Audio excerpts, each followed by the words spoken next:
tuto make-up assorti en fait à mon t-shirt. J'ai voulu faire dans les tons de vert mais pas vert trop clair. Et pour cela, j'ai utilisé une base foncée et seulement un mono de chez Kiko.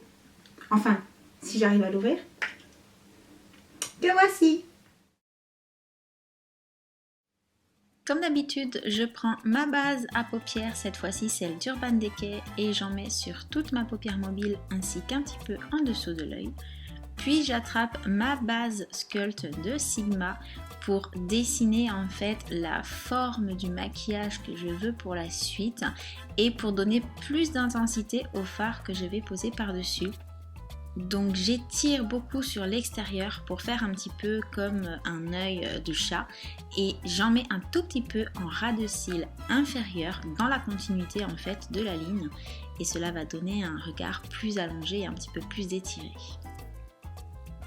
Je prends ensuite un pinceau sans aucune couleur dessus, juste pour venir flouter tout le bord supérieur du maquillage pour que ce soit moins net et que ce soit plus joli une fois que je vais poser le fard par-dessus. Donc je n'hésite pas à bien insister jusqu'à ce que cela me plaise. Ensuite, j'attrape mon Water Eyeshadow de Kiko. Je l'avais acheté 2 € en solde, c'est le numéro 211. C'est un vert qui est très joli et lumineux et placé sur une base sombre. Vous pouvez voir les reflets en fait qu'il va donner. J'adore cette association. C'est pour ça que je voulais vous montrer ce make-up en fait. Donc j'en mets vraiment partout. Mais je ne dépasse pas la partie que j'ai floutée avec le pinceau. Ensuite, avec un petit pinceau, je fais mon ras de cils inférieur. J'en mets de chaque côté, vraiment tout le long de l'œil et j'étire jusque sur l'extérieur. Je prends ensuite mon eyeliner cake de Laura Mercier, une bouteille d'eau minérale et je vais le mouiller un petit peu pour pouvoir venir en chercher avec mon pinceau Laura Mercier. J'avais acheté les deux ensemble en fait. Et je vais faire un petit peu de tight lining sur mon ras de cils inférieur. Donc je ne le mets pas dans la muqueuse, mais vraiment dans l'implantation des cils. Je fais de même sur ma ligne du dessus.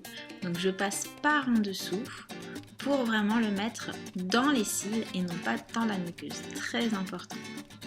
Ce n'est pas du waterlining, c'est bien du tight lining.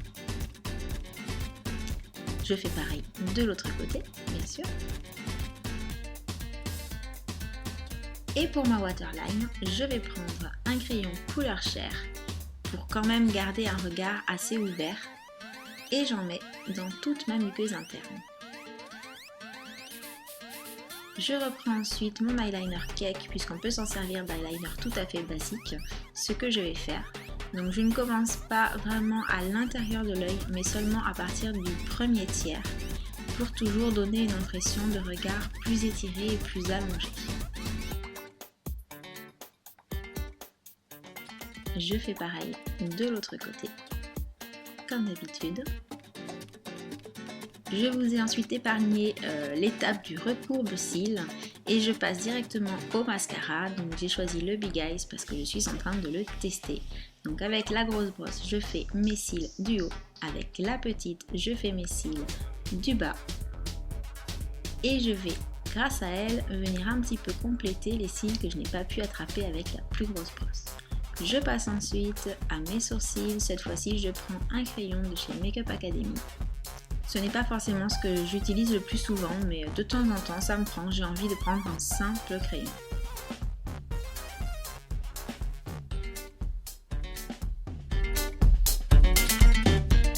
On passe ensuite au visage. J'attrape ma BB Cream de chez Maybelline, tout simplement parce que c'est une des BB Cream que j'aime beaucoup. Donc voilà.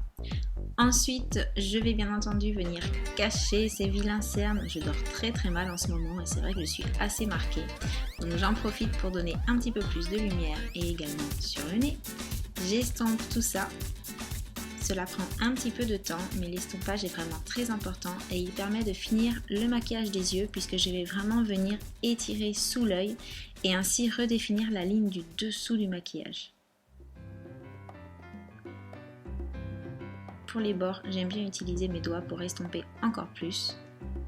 Et ensuite, je prends ma Sunproof Powder de chez Kiko et j'en mets partout.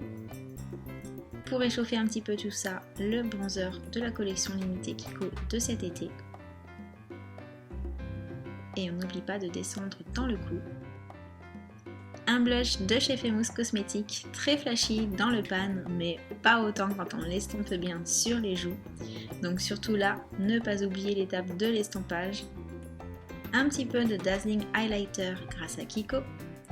Toujours au-dessus des pommettes, un petit peu sur le nez, le front et le menton. Et j'estompe au doigt tout simplement. Et un de mes glosses favoris, c'est leur Color Reviver de Dior. Et j'adore ce gloss qui donne vraiment une couleur très naturelle aux lèvres.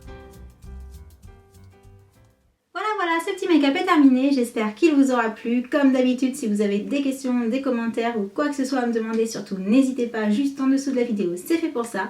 Et puis en attendant, moi je vous envoie plein d'énormes bisous et je vous dis à très bientôt.